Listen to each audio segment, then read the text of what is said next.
Dou-te as boas-vindas aqui a este podcast sobre a síndrome do burnout. O burnout, que é algo que tem vindo a crescer ao longo das últimas décadas.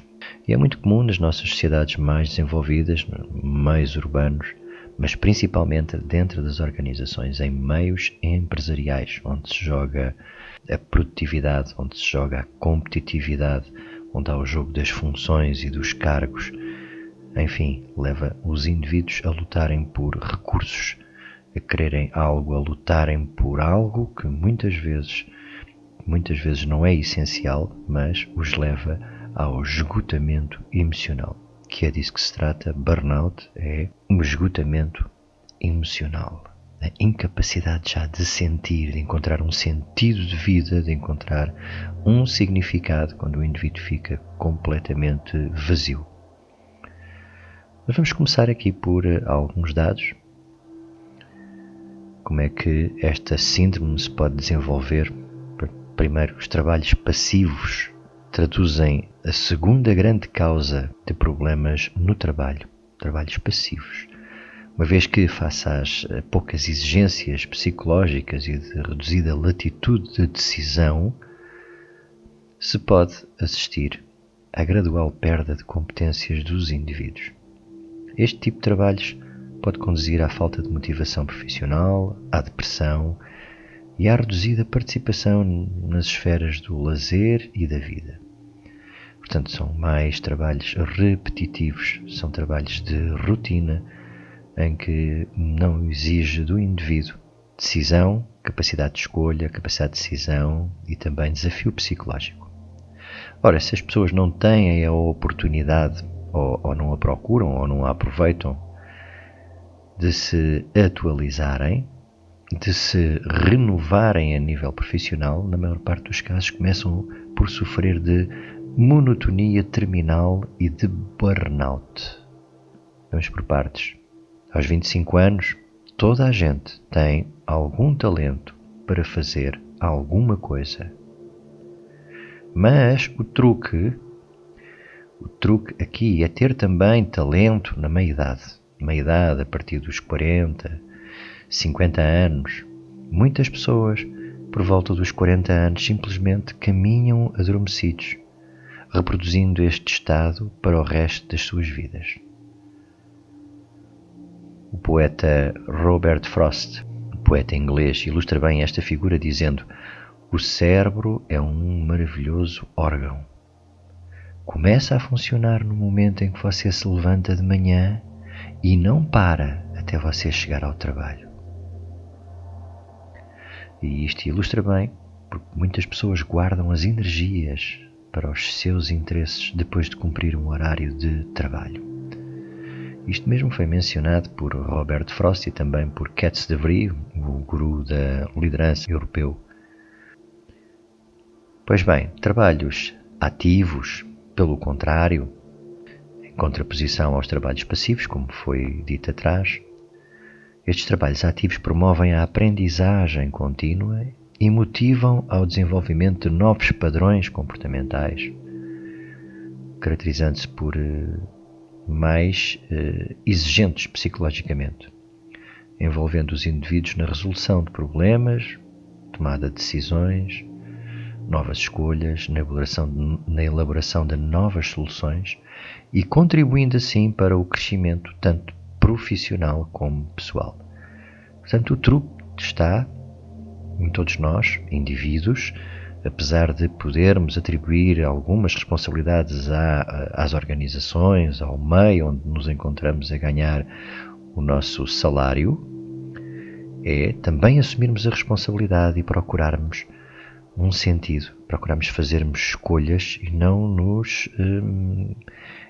encostarmos, digamos assim, à espera que nos motivem ou que nos solucionem aquilo que entendemos como problemas.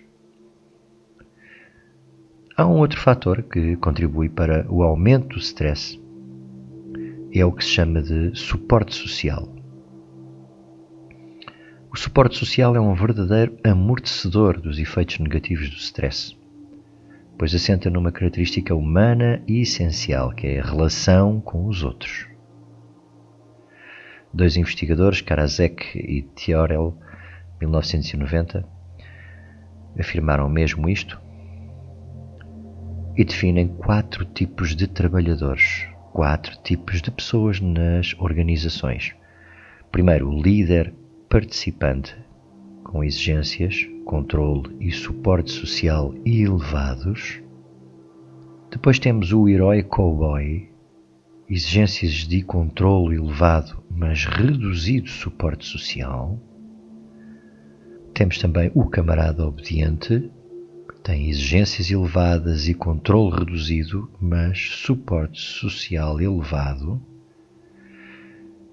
E por fim temos o prisioneiro isolado, exigências elevadas, controle e suporte social reduzidos.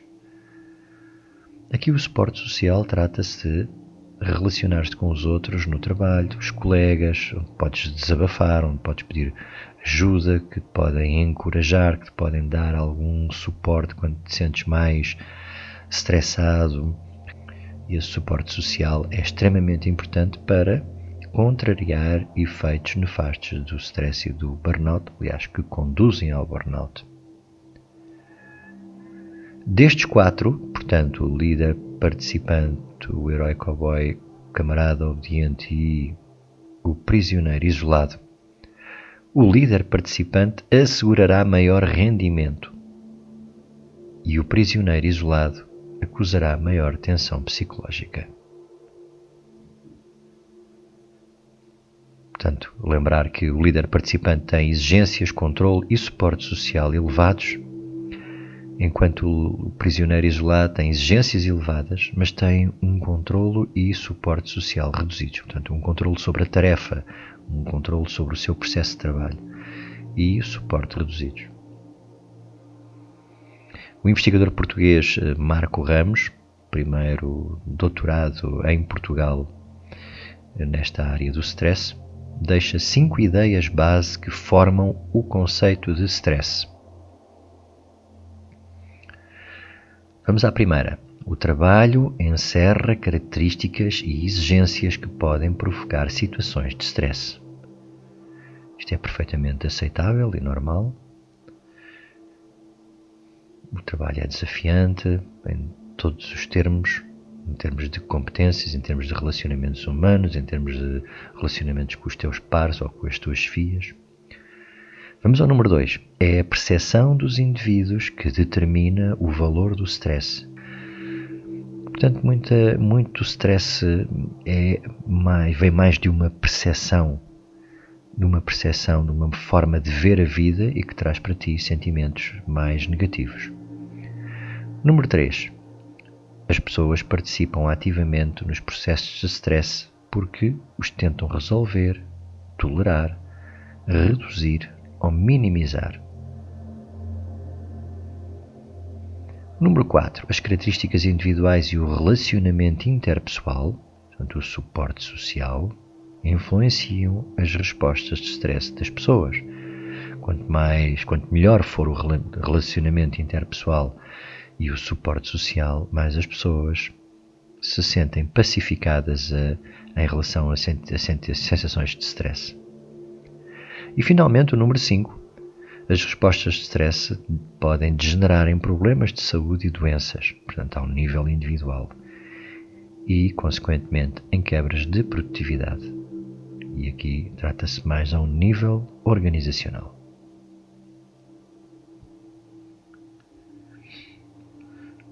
Vamos agora falar sobre os fatores potenciadores de stress ligados às características da própria atividade. Estamos a falar de trabalho, do local de trabalho, nas organizações. O primeiro fator é o da tarefa. A tarefa é que é a variedade, a autonomia, o relacionamento interpessoal, o nível de conhecimentos e competências exigido, a responsabilidade e os problemas inerentes à eficiência, os prazos, as reuniões e a proximidade do supervisor. Isto é o que compõe a tarefa. Depois vamos à sobrecarga. Portanto, sobrecarga tem a ver com o excesso de trabalho, elevado número de tarefas a cumprir, quantitativa ou qualitativamente, A primeira diz respeito, portanto, a parte quantitativa diz respeito à escassez de tempo. A segunda, que é a parte da qualidade, refere-se ao trabalho muito difícil com exigências técnicas. Depois o terceiro item é a subcarga de trabalho, que leva à progressiva perda de competências de aprendizagem. Trabalho muito fácil, trabalho que é rotineiro, que é repetitivo, leva a que perca as competências. Vamos a um outro item. Horário de trabalho alargado. Item que é muito caro em quase todas as empresas. É um tipo de stressor cada vez mais comum e que pode potenciar doenças cardiovasculares. Pessoas que levam, para além do horário de trabalho, levam o seu esforço, muitas vezes e continuadamente, por exigência da empresa ou por perfeccionismo ou por receio de consequências, as pessoas prolongam cada vez mais a jornada laboral. Vamos a outro item, que é o ritmo de trabalho. Um número de tarefas a executar num determinado tempo. Vai apontando aquilo que poderá estar presente na tua vida ou na vida de alguém que tu amas. Outro item, trabalho repetitivo. A repetição contínua de tarefas não coloca grandes exigências ou desafios. O trabalho rotineiro e monótono causa aborrecimento. Um trabalho repetitivo não traz realmente perspectivas de evolução. E finalmente, trabalho por turnos. E um dos fatores mais importantes nas preocupações do investigador holandês e psicólogo Katz de Vries é a articulação trabalho-família, aquilo que se chama de balance entre o trabalho e a família. É um trabalho monótono e repetitivo leva a pessoa a manter no seio da família uma atitude passiva, demitindo-se de muitas tarefas domésticas e da própria relação com os seus familiares. Esta influência não acontece da mesma forma nos dois sentidos, pois é mais certo o trabalho afetar mais a família do que o contrário. Portanto, questões familiares, às vezes problemáticas, não afetam tanto o trabalho como o contrário. Questões de trabalho afetam o meio familiar muito mais rapidamente. Se o trabalho é indutor de situações de raiva, de frustração, de ansiedade ou de depressão, criam-se tensões nas relações familiares. E, nesse sentido, o stress de quem trabalha é exacerbado. E, adicionalmente, o seu stress produz stress nos outros membros da família. Quero dar aqui algumas indicações sobre níveis de stress associados a eventos de vida. Considera-se o stress o somatório de 2 fatores, pelo menos, os que dizem respeito ao trabalho e os exteriores ao trabalho. Vou-te dar aqui algumas indicações de quais são os mais estressantes. Primeiro, que é considerado aquele que leva mais stress, é a morte de um cônjuge, que tem um valor de 100. A seguir vem o divórcio, um valor de 73. Depois a separação conjugal, 65. Morte de um parente próximo, 63. A lesão ou doença grave, 53. Casamento, 50. Despedimento, 47. E os últimos 3, que refiro aqui, gravidez, 40, problemas financeiros, 38 e alteração de responsabilidades no trabalho, 29. Quero dizer aqui que eu próprio passei por uma situação de burnout, com uma situação que foi o divórcio, que é o segundo desta lista, e também não foi um despedimento, foi a saída de uma organização em conflito com essa organização. Divórcio litigioso e ao mesmo tempo um despedimento. Portanto, somas 73 com 47 e vai dar um nível de stress muito alto. Portanto, vivi na pele estas situações do burnout. Pois bem, soluções para estas situações é o controlo.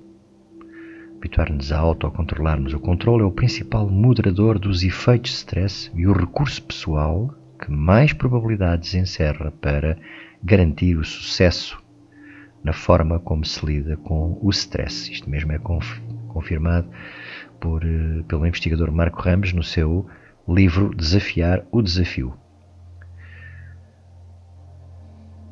Na verdade, depende muito de nós este controle do stress e também trazer um bem-estar. Aquilo que se chama de locus de controle interno existe quando uma pessoa percepciona que determinado acontecimento resulta da sua própria ação ou das suas características pessoais.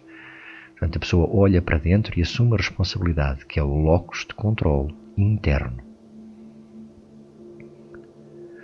Se uma pessoa com o locus de controle interno é promovida no trabalho, tende a pensar que essa promoção se deve ao trabalho que ela desenvolveu e às suas capacidades.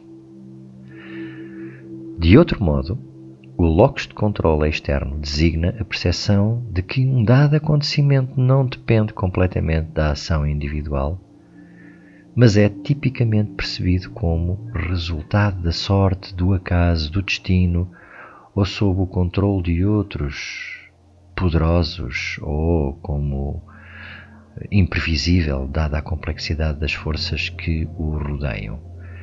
O locus de controle externo coloca toda a culpa, digamos assim, aqui já nem é responsabilidade, é culpa no exterior, e a pessoa sente-se como uma vítima, como um efeito dos acontecimentos, que é diferente do locus de controle interno.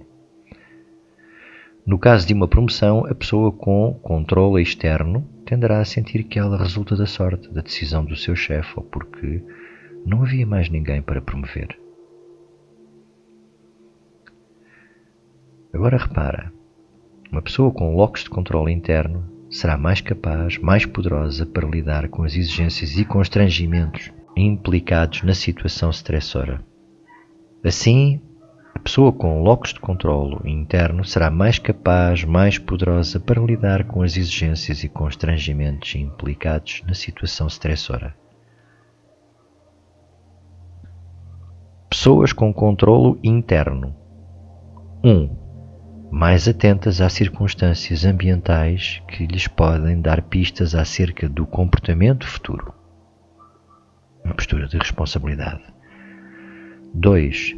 Envolvidas na melhoria das circunstâncias ambientais. Mais uma vez, elas têm controle e têm domínio sobre a situação. 3. Valorizadoras das suas próprias capacidades. Elas veem em si capacidades e qualidades. E 4. Mais resistentes às tentativas para as influenciar. Pessoas com locus de controle interno têm mais autoestima e acreditam mais em si. Do outro lado, a pessoa com locus de controle externo tende a experienciar a falta de controle pessoal, o que pode precipitar a depressão. Quando uma pessoa verifica que os acontecimentos não dependem das suas ações, ou pensa que não dependem das suas ações, padece daquilo que Martin Seligman, o pai da psicologia positiva, designou por desespero aprendido, entrando numa expectativa permanente de impotência, de desânimo, de ter de aceitar as limitações e incapacidades e ainda a progressiva desmotivação. Esta é uma pessoa de locus de controle externo que vê realmente não ter capacidade, ser um efeito daquilo que acontece exteriormente. A pessoa que se vitimiza, que culpa, que lamenta, que pragueja. Depreende-se daqui então que este tipo de pessoas desenvolve uma fraca autoestima e uma baixa expectativa de autoeficácia. Vamos então um pouco mais ao burnout. Burnout é um dos sintomas mais impressionantes em contexto de trabalho. Representa a fadiga física e emocional e traduz a mais insidiosa e trágica consequência do stress no trabalho. Quero dizer aqui que eu já senti isto por 2 vezes, uma vez no desporto e outra vez no trabalho. e que o sentimento de vazio é brutal. É a incapacidade total de encontrares um sentido de vida, um significado maior que te empurre para a frente. Ficas sem energia, sem capacidade de pensar, indiferente a tudo, vazio. Vou-te dar aqui as 3 características principais: a exaustão emocional, a sensação de esgotamento físico e psicológico, em que a pessoa se sente completamente esvaziada, já não tendo mais nada para dar, e isto acontece porque a pessoa já deu tudo, se esforçou, fez a milha extra, mesmo perante adversidades, mesmo perante críticas, mesmo perante algo que foi agredida, a pessoa fez ainda mais um esforço, mas chega a uma altura que já deu tudo e já não tem mais nada para dar. Exaustão emocional, a falência emocional. O número 2 é a despersonalização, uma atitude fria e indiferente em relação aos outros. São tratados como objetos ou números e não como pessoas. Porquê? Porque a pessoa sente já não possuir recursos emocionais. Aqui a despersonalização tem a ver com a incapacidade de mostrar empatia, e a empatia tem a ver também com emoções, e como a pessoa está esvaziada emocionalmente, mostra indiferença pelos outros que passam a ser meros objetos, coisas, porque não há já emoções para criar ligação. E finalmente a 3, falta de realização de objetivos pessoais. A sensação de que o que fez no trabalho não permitiu atingir as suas expectativas, o que deixa a pessoa com um sentimento de fracasso e uma autoestima reduzida. Falta de realização de objetivos pessoais quer dizer que resta à pessoa, na verdade, ficar inerte ou sair do sítio onde se encontra, porque tudo o que fez no trabalho, tudo o que investiu, não lhe permitiu atingir aquilo que esperava, e deixa com um sentimento realmente de frustração e de fracasso. E normalmente numa situação de burnout, como eu disse atrás, a pessoa responde com mais empenho e mais esforço pessoal na tentativa de o superar, envolve-se mais, dá-se mais, sobrecarrega-se, sofre mais. E a consequência desta entrega sobre a esforçada, digamos assim, é o burnout, a desistência, o cinismo e o distanciamento emocional que surgem à medida que ela conclui que os seus esforços foram infrutíferos. A mensagem final que eu te quero deixar aqui, por experiência própria, é que nunca deves deixar que isto chegue a este ponto, porque a tua saúde e a tua motivação, as tuas perspectivas de vida e de futuro são muito mais importantes do que aquilo que estiveres a fazer esforço no momento para provares a alguém ou a ti próprio que és capaz. Se esse esforço continuado não te leva a resultados, tu podes perfeitamente tomar consciência do que é que vai acontecer no futuro se continuares com este ritmo. E se eu tivesse sabido isso, teria feito algo antes de chegar a uma situação de burnout e de me sentir completamente vazio, para enfrentar depois um período de recuperação bem mais demorado e, no fundo, sair da organização. Portanto, apoio social, manter o equilíbrio com a família, dar valor àquilo que são as relações sociais e as relações familiares é extremamente importante para te manteres dentro de ti, para te manteres saudável. E no trabalho, tudo o que seja esta sobrecarga de trabalho, o nível de exigência a subir, o nível de reconhecimento a baixar, tudo isso leva-te a um estádio de burnout.